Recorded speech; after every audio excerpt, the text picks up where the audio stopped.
Hey guys, what's going on? Andrew coming at you, and in this one I'm going to talk about 5 ways to anger a Swede. Now these are things I feel like you very specifically had to live here and work here for a while to kind of get these things, because you got to make Swedish friends and you got to deal with some of these things in a workplace. So I thought I could offer a lot of value here by giving your experience since I've been here for 9 years. Okay, number 1, and this is really important, has to be about talking about salary. This is a big no-no in Sweden. In some cases it is in the States, but it's even more serious here. You do not talk about how much money you make. You really don't talk about how much money you're spending on things, what you're paying. It's really not polite to ask somebody how much they're making or how much they paid for something. It's really just a hush-hush thing. And I personally think it has a lot to do with how important your initial salary is in Sweden.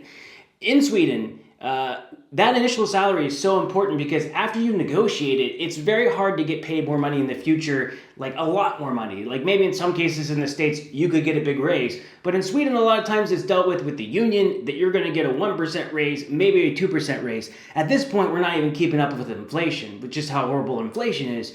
But that's the case. If you don't know when you're coming here about the salary, and you just take a job thinking you're going to get more money, you have already set yourself up a little bit for failure by not knowing this.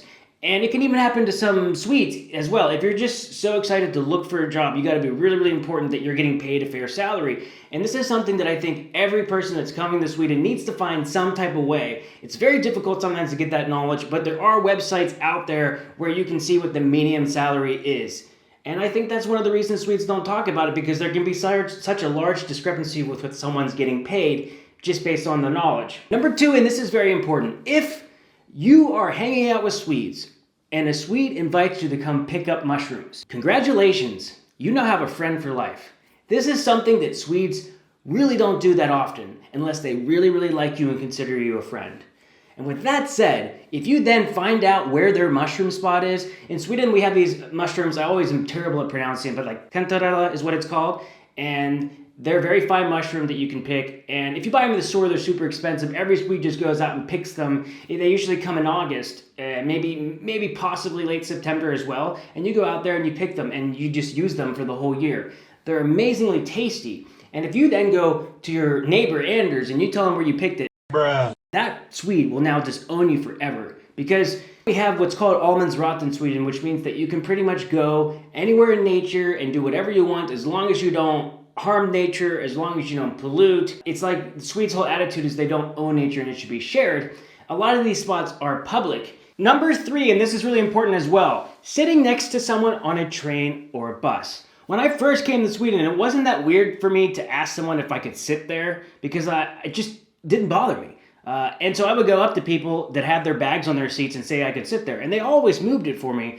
But here in Sweden, everybody kind of respects their personal space. And in most cases, you'll actually see Swedes prefer to stand as opposed to actually ask someone to sit next to them. Now it's different if it's maybe an elderly person or somebody that has some kind of maybe disability that needs to sit. Well, in that case, people will definitely always offer their seat. Or in my case, if I see a mother with a stroller and I'm sitting in the wrong seat, I usually get up so they can sit there. But outside of that, you're really going to make a Swede angry. And the thing is, it's not even that inviting. You'll see a bag on a seat. That's like the international way of saying, do not talk to me, do not sit next to me. And I used to think it was really strange, but that's one of the reasons Swedes did so well during the pandemic, is because we naturally just keep to ourselves. And so that's one thing where I changed culturally over time, over 9 years. I'm kind of the same now. Sometimes I'll put my bag on the seat, not always. I try to still sit in the inner seat to invite someone to sit if it's busy in the morning on the bus, for example, because I use public transportation every single day. And it's just something that I've kind of picked up over time and realized, don't sit next to someone on a bus or on a train. You're going to make them angry. Okay, number 4, and this is something I had to learn over time.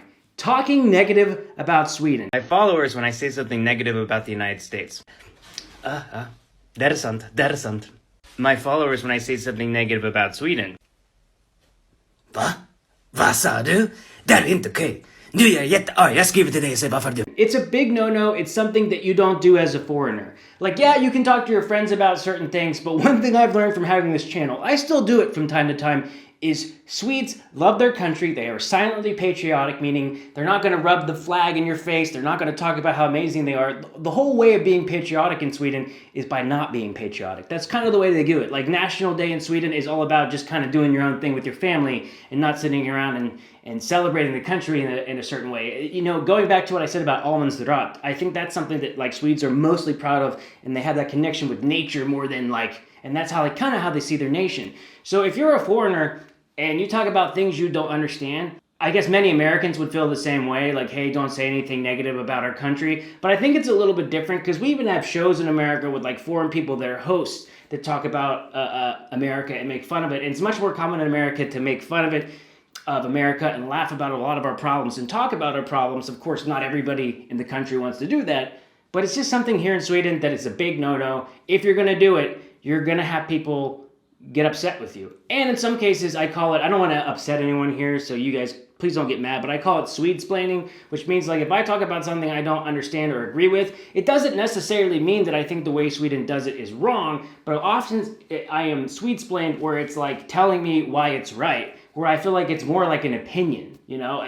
You don't have to justify why you do it. It's just something that I have a certain opinion on. But when I talk about stuff, I feel like I'm a part of the culture here. I feel like almost a Swede. I know I'm not. So now when I talk about stuff, I still don't like when people get that frustrated. I'm like, well, I'm talking about things from my perspective as someone that's been here so long.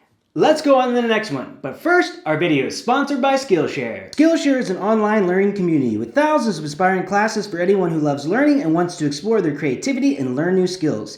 Invest in yourself and your personal growth. I first learned of Skillshare through my Sambo, who got really interested in artwork and sketching, and I watched her go from an amateur to a pro, and she's been using Skillshare weekly for the last 2 years. Now it's part of my daily routine. I'm currently taking Charles Carter's Adobe Premiere Pro for beginners, editing and efficiency plus. And what I love the most about Skillshare is I just need 5 to 10 minutes a day and I'm able to pick up a new skill over time. I have a lot of gaps in my knowledge with Adobe Premiere. So what's been awesome about this is I'm picking up a lot of new simple skills and knowledge that is saving me time. Skillshare can help you make 2022 a year of new learning, growth, and connection through creativity. They're running a special offer through my channel. The first 1,000 people to use this link will get a 1-month free trial of Skillshare. Thanks again to Skillshare for sponsoring my video. Number 5 has to be confrontation. You guys are some of the most passive-aggressive people I've ever met. Direct confrontation is something that's going to make Swedes upset. It's something that they are going to avoid in most cases.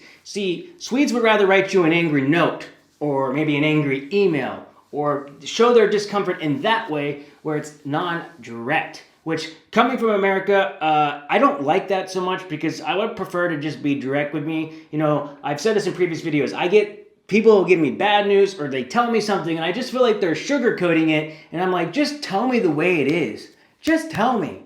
Even if it's bad news, say it like you mean it and just get it off your chest. Because for me, then I feel like I can move forward with this.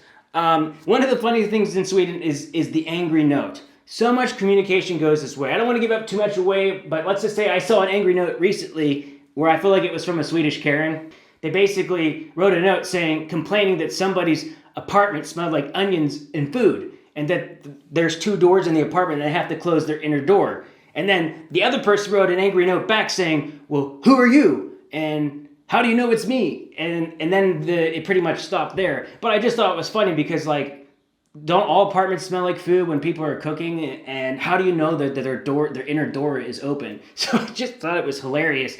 Where, like, when I was in the States and I was in college and we would have a party, for example, or something like that, our neighbors would, like, flick their lights, but they would basically just let us know, hey, you're being too loud. Or they would come and talk to us first. I feel like in Sweden it's much more common that someone would just directly complain to the apartment complex or ring the police in some cases. Maybe not the police in extreme cases, but rather than talk to you and take that with you first, they'd rather go to a different authority. And sometimes I feel like that can add to too many things. So if you're going to go up to someone though and be direct here in Sweden, they're not going to be happy with you about it. They're not going to want to deal with it in most cases. So, that is my video. I was curious what you guys think about this video as well. And keep in mind, guys, this is my personal opinion. I love living in Sweden, and I'm talking about these things from my perspective, also being a Swede myself at this point, basically, talking about how everything I feel. So I hope you guys enjoyed this one. If you did, go ahead and smash that like button. And if you're new to the channel, I'd love to have you subscribe because I talk about my experience of living in Sweden for the last 9 years. All right, guys, I'll see you in the next video. Hej då!